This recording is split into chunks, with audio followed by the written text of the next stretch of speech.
Okay, today we're going to look at a brief PowerPoint on phonological awareness. I know that you have already read quite a bit about phonological awareness, but I just wanted to go over a few important things just to clarify a few concepts. So, the single best predictor of a child's reading success in school is excellent teaching. Several different studies have shown us that what makes the difference in teaching a child to read is the teacher, not a program, not how smart the kids are, not even how well prepared for school the kids are. Basically, the important thing is how well the teacher teaches the children to read, which is why it's so important for every teacher to know how to begin to teach kids to read. So in this class, really, we need to know four important things in order to effectively plan for and support children's literacy development. So first of all, we need to know about how children learn literacy, how that comes about, and then what the basic developmental steps are. Second of all, we need to know subject matter. We need to know the vocabulary of teaching reading. We need to know the important concepts behind teaching reading. The next is teaching practices. What are the best practices for teaching each of the different components of reading? So what are the best practices for teaching phonological awareness? What's the best practice for teaching phonics? And what's the best practice for teaching fluency? And finally, we need to look at the assessment practices for each of those components. What are the best ways to assess for each concept that we'll be studying? So, what really is phonological awareness? The important thing to remember about phonological awareness is that it starts as a very big thing and then it narrows itself down. So basically, it's an understanding of different ways that oral language can be divided into smaller components and manipulated. So if you think about oral language as a very big thing, how we speak, and then breaking it down slowly into separate little components. So we want to break the conversation down into, take sentences and make them into words.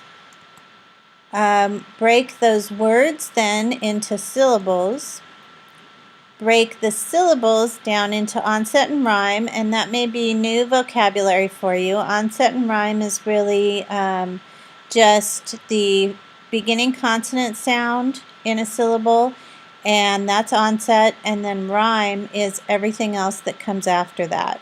So for example, cat would be k as the onset, and at as the rhyme.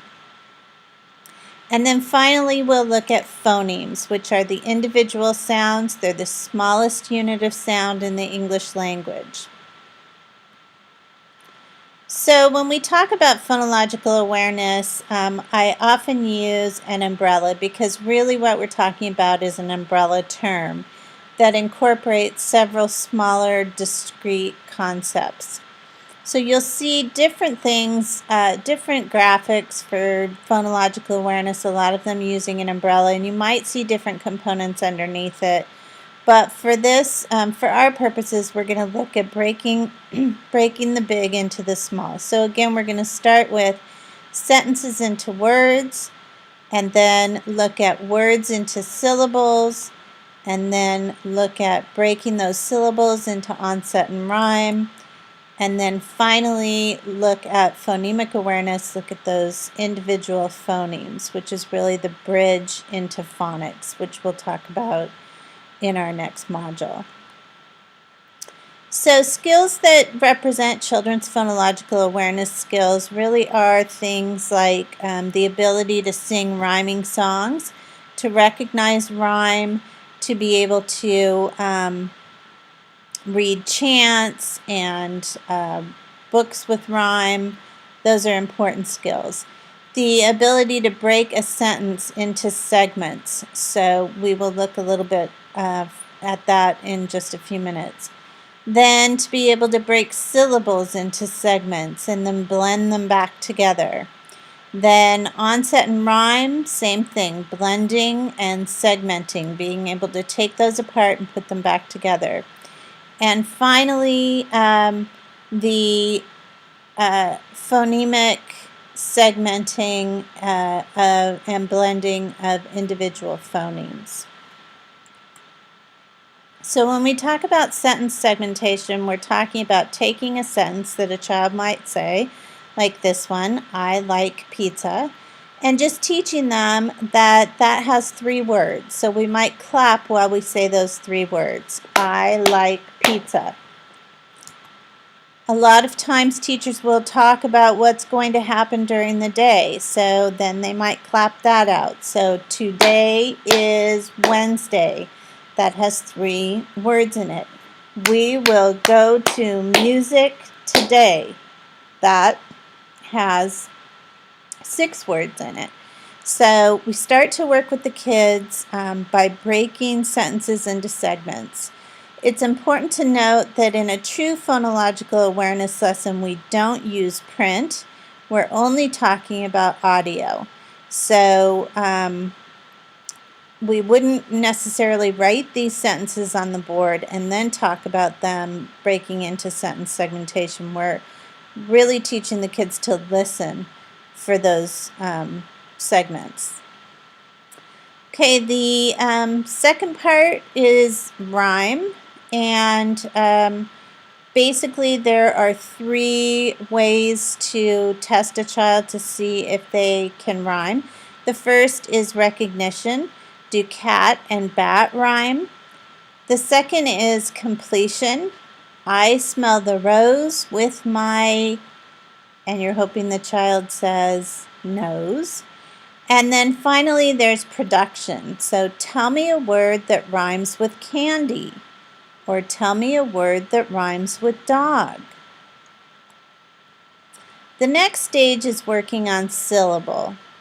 So we're looking at syllable segmentation, and that's where we take a word and we break it into the different sounds, not the individual sounds, the syllable sounds. So for example, alligator would be alligator, that has 4.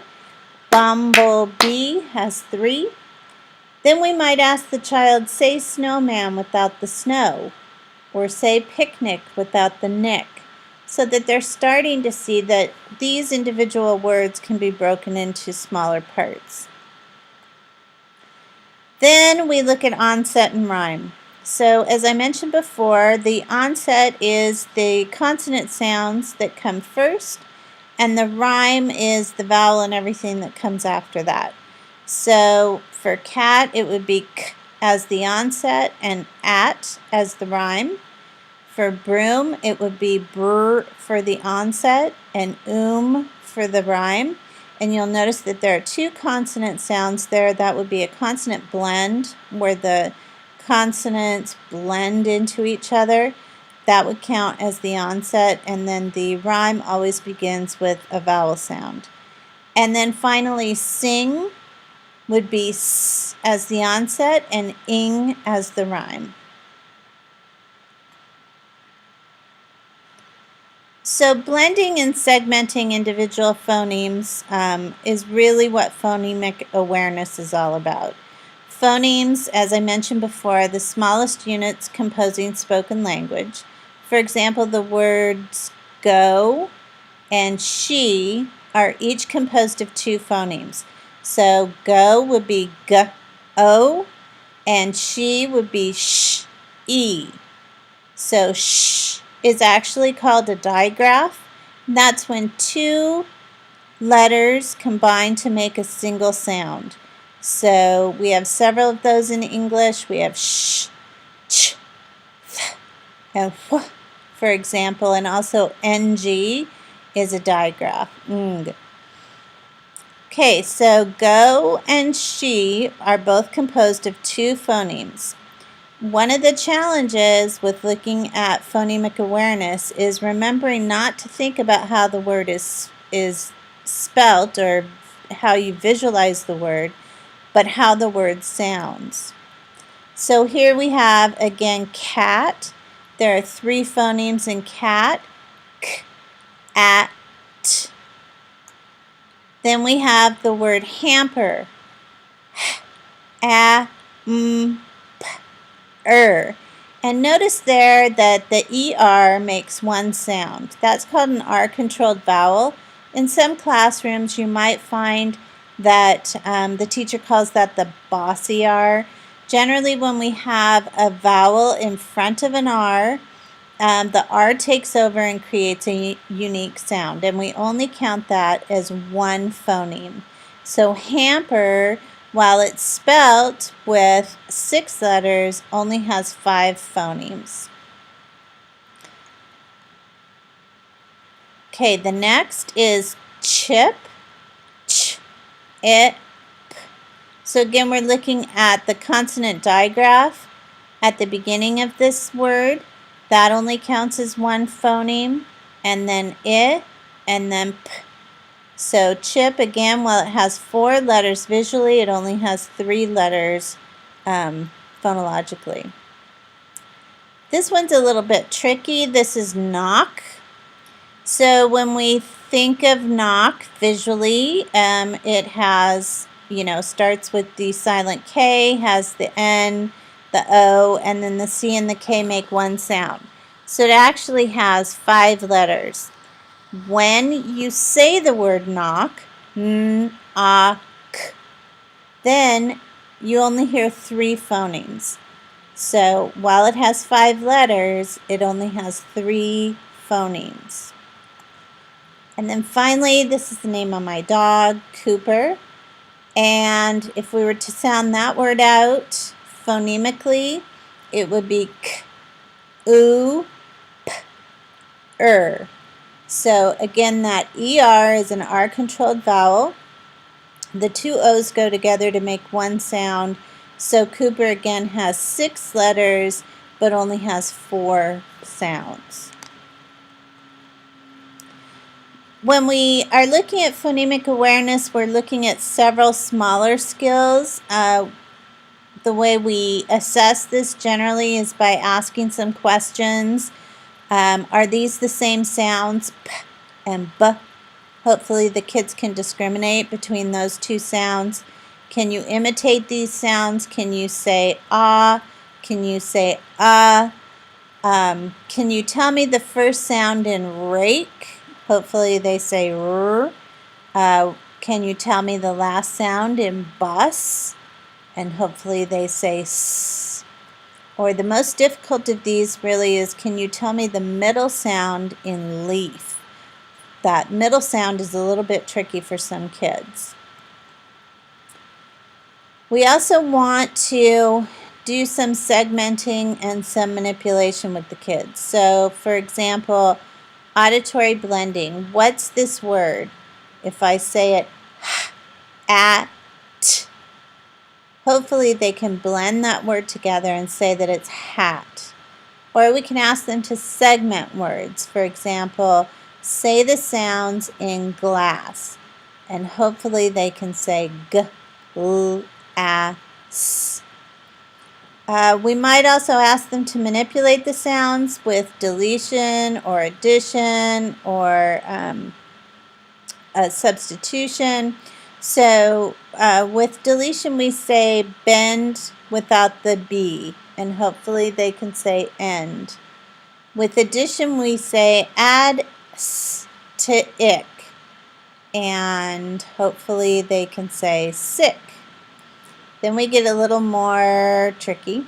Change the M in mop to C. Or we would normally say change the M in mop to K. And hopefully they could say cop instead of mop. Then transpositioning is pretty tricky.